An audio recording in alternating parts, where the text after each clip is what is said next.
एनोमिक्स के फाउंडर और सीईओ सुशील केडिया साहब का बहुत बहुत धन्यवाद हमें समय देने के लिए। मूड माहौल बड़ा थोड़ा सुस्ती का, एक तरफा तेजी होने के बाद बाजार आराम करने के मूड में, एफआईज भी खरीदते खरीदते रुक गए। क्या कुछ खास बातें, क्या कुछ खास चीजें हैं जिन पर आपकी नजर है इस वक्त बाजार में? अली जी, बढ़ते भावों के अंदर में हमें लगता है बुल मार्केट लौट गया। हाँ। घटते भाव आते लगता है बेयर मार्केट आ गया, पर इसके अलावा भी और जटिलताएं हैं। तो इस बार जो बढ़त आई है बाजार में, इसको मैं टेक्निकली क्लासिफाई करता हूं एज ए रैली ओनली।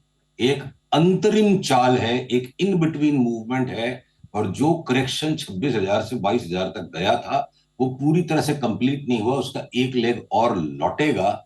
उसके पहले ये एक बार एक अंतराल है, एक इंटरिम इंटररेगनम है। तो ऐसे के अंदर में वो अचानक से बाजार सुस्त हो जाता है, बढ़ता बढ़ता बाजार अचानक से अगले दिन गैप डाउन खुल जाता है। ऐसा होता है। और इतनी कठोर बात कहने का आधार क्या है? तो उसके लिए मैं अनुमति चाहूंगा कि पीसीआर एक बार मेरी स्क्रीन को शेयर करें। देखिए, तीन बातें मैं आपके दर्शकों के समक्ष रखना चाहता हूं। सबसे पहले यूएस 10 ईयर बॉन्ड यील्ड, ये जो मेरी स्क्रीन पर आ रही है, इसने परसों मॉर्निंग स्टार कैंडल बना दिया और कल इसने ब्रेकआउट दे दिया, रिवर्सल कंप्लीट है। तो इवन इफ ये कोई लॉन्ग टर्म बुल मार्केट जैसा पिक्चर अभी के अभी नहीं दिख रहा है, हमारी चार्ट रीडिंग के मुताबिक जब यहाँ पे कोई भी मैक्रो पंडित, सब मैक्रो पंडित खबरें पढ़ के उनको शब्दों को घुमा फिरा के बात करते हैं, और खबरें कैसे बनती है? रिएक्टिव। तो चार्ट जो है वो पॉजिटिव एक्शन की चार्ट होती है। हम भी रॉन्ग हो सकते हैं, पर ये चार्ट चीख रही है इस वक्त कि यूएस इंटरेस्ट रेट्स पर कोई भी बुलिश नहीं, और यूएस इंटरेस्ट रेट्स यहां से बेतहाशा ऊपर भाग सकते हैं। तो cost of using money, if वो अगर ऊपर बढ़ता जाएगा, पैसे का इस्तेमाल करने के लिए ज्यादा खर्चा करना पड़ेगा, तो हर एक व्यापार पर उसका असर पड़ेगा। और सबसे पहला सीधा असर पड़ेगा स्टॉक मार्केट पर। दूसरी चीज, डॉलर इंडेक्स, जो वैल्यू ऑफ मनी, आपको याद होगा 110 के आसपास से हम दबी दबी आवाज में पहले बात करते थे, 103 हो जाए, फिर बात हुई कि 100 हो जाए, फिर बात हुई 98 हो जाए, ये पहुंच गया 96 तक।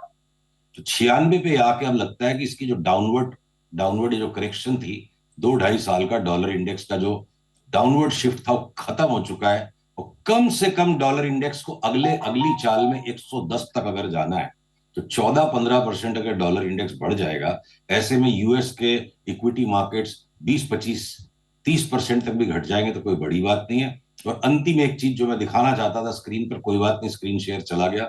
वॉलेटिलिटी इंडेक्स वापस अपने हिस्टोरिक लोस पे है, रेंज कंप्रेशन हो चुकी है। हालांकि वॉलेटिलिटी इंडेक्स में नॉइज ज्यादा होती है, पैटर्न कम होते हैं, तो जब जब वो पैटर्न दिखते हैं उन पर हम एक्शन लेते हैं। तो कोई बड़ी बात नहीं है कि साल के हाईएस्ट स्तर पर अचानक आप देखो दिवाली के आसपास वॉलेटिलिटी इंडेक्स चली जाए। तो मैं तीनों बातों को समेटूं, volatility index cost of doing speculation है, dollar index cost of money है, वैल्यू ऑफ मनी है, और रेट्स जो है कॉस्ट ऑफ मनी है। ये तीनों चीज अगर आपके खिलाफ जाने की संभावना है, तो वास्तव में बड़ी तेजी का मन बना के चलने वाले आदमी को साष्टांग दंडवत, उससे ज्यादा बहादुर इंसान मेरे फिर मिलने वाला नहीं है बाजार में। ये तीनों चीज सट्टे का, वायदे का आधार है, और ये तीनों अगर आपके खिलाफ जाने की तैयारी में है, तो फिर यहां पे एक तरफा बुल होना बहुत ज्यादा खतरनाक काम है। तो फिर ऐसे में अगर मंदी करनी है तो क्या ये लेवल्स ठीक है मंदी करने के लिए, या कुछ लेवल का टूटने का आप इंतज़ार करेंगे और उसके बाद आपको कंफर्मेशन मिलेगी?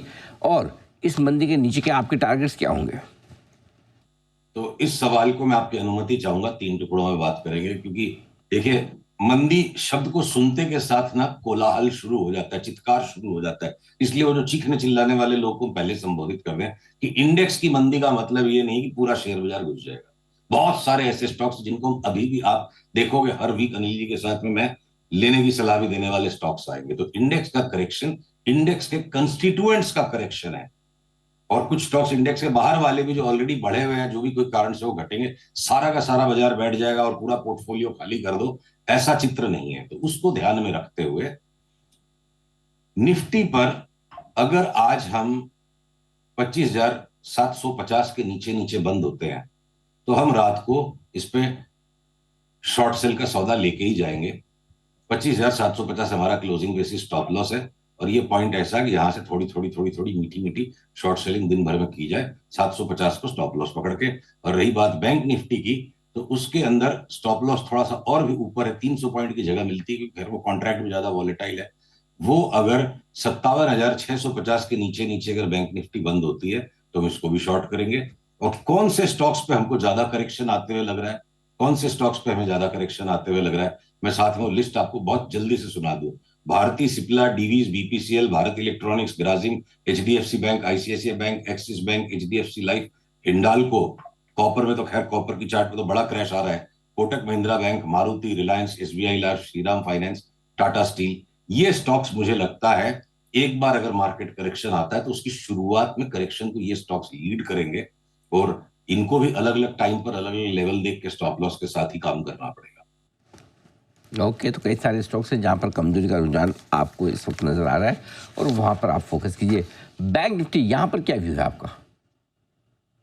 बैंक निफ्टी में भी जैसे मैंने आपको बताया कि जो स्टॉप लॉस आज का बताया कि अगर आज उस भाव के नीचे बंद आता है तो शॉर्ट सेल बनता है। और बल्कि बैंक निफ्टी के अंदर देखिए 13 स्टॉक्स हैं और उसमें सारे के सारे प्राइवेट सेक्टर स्टॉक्स।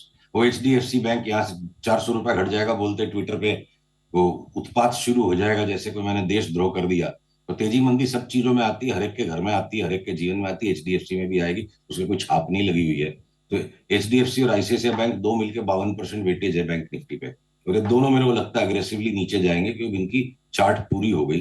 तो हो सकता है कि अगले करेक्शन में बैंक निफ्टी 4,000 पॉइंट का करेक्शन दे दे और निफ्टी एक बार शुरू में 1,500 2,000 पॉइंट के कम ही रह जाए। फिर देखेंगे अगले अगले राउंड में क्या होता है।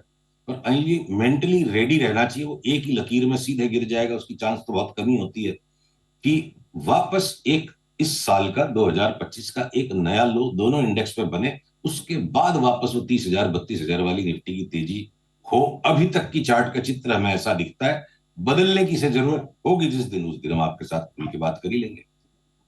तो मतलब कुल मिला के इस साल का लो यानी कि निफ्टी आपका 21,742 का जो लो बनाया है वो टूट सकता है। बैंक निफ्टी का मेरे ख्याल से 47,000 या 50,000 इस साल का लो जो है बैंक निफ्टी का आपके लिए वो भी नीचे की तरफ टूट सकता है। मेरे ख्याल से बैंक निफ्टी का 47,700 ये मार्च का लो था, 47,700 का। ये इसको हम खेलेंगे। अभी के लिए एक बार बैंक निफ्टी पर 4,000 पॉइंट्स और निफ्टी में 1,500 पॉइंट्स, इतना पकड़ के चलते फिर आगे। ठीक बात है, 1,500 पॉइंट का मतलब हो गया आपका 24,000 और हाँ 24,000 और 4,000 पॉइंट मतलब हो गया आपका 53,000 के आसपास का बैंक निफ्टी पर। ठीक बात है। आपने कई सारे स्टॉक्स की बात की कि वहाँ काफ़ी कमजोरी का माहौल बनता दिख रहा है, लेकिन आप पिछली बार भी कह रहे थे कई सारे स्टॉक्स ऐसे भी हैं जहाँ अच्छी मजबूती के संकेत हैं। तो क्या कुछ खरीदारी भी आप करना चाहेंगे?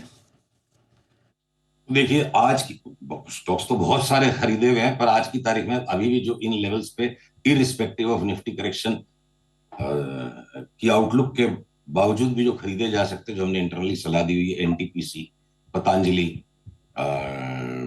आप एफएमसीजी के सारे स्टॉक्स ले सकते हो। डिक्सन को आप कंज्यूमर ड्यूरेबल्स में कंज्यूमर से रिलेटेड स्टोरी में पकड़ लो। फार्मा के भी जो लार्ज कैप्स है, सन फार्मा, डॉक्टर रेड्डीज, एक बार उनका करेक्शन हो गया तो भले ही सिप्ला, लॉरस और बायोकॉन इन सब में हमें करेक्शन दिखता है, पर सन फार्मा, डॉक्टर रेड्डीज को आदमी लेने की ट्रेडिंग कर सकता है। इसमें कोई बहुत बड़ी ऊपर की चाल इमीडिएटली आ जाएगी, इन दोनों में नहीं लगता है।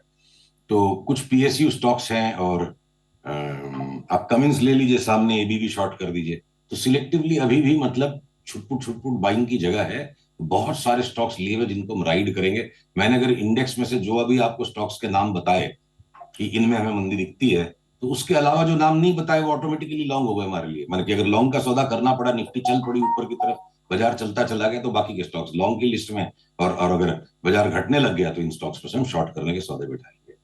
फुटबॉल का गेम मान लीजिए, कभी बाएं पैर से मारना पड़ेगा, कभी दाएं से मारना पड़ेगा। बात तो सही है बिल्कुल कि दोनों तरफ के ट्रेड आपको लेने ही पड़ेंगे। तो ये है आपके लिए राय इन सारे। बहुत बहुत धन्यवाद केडिया साहब, आपने समय दिया।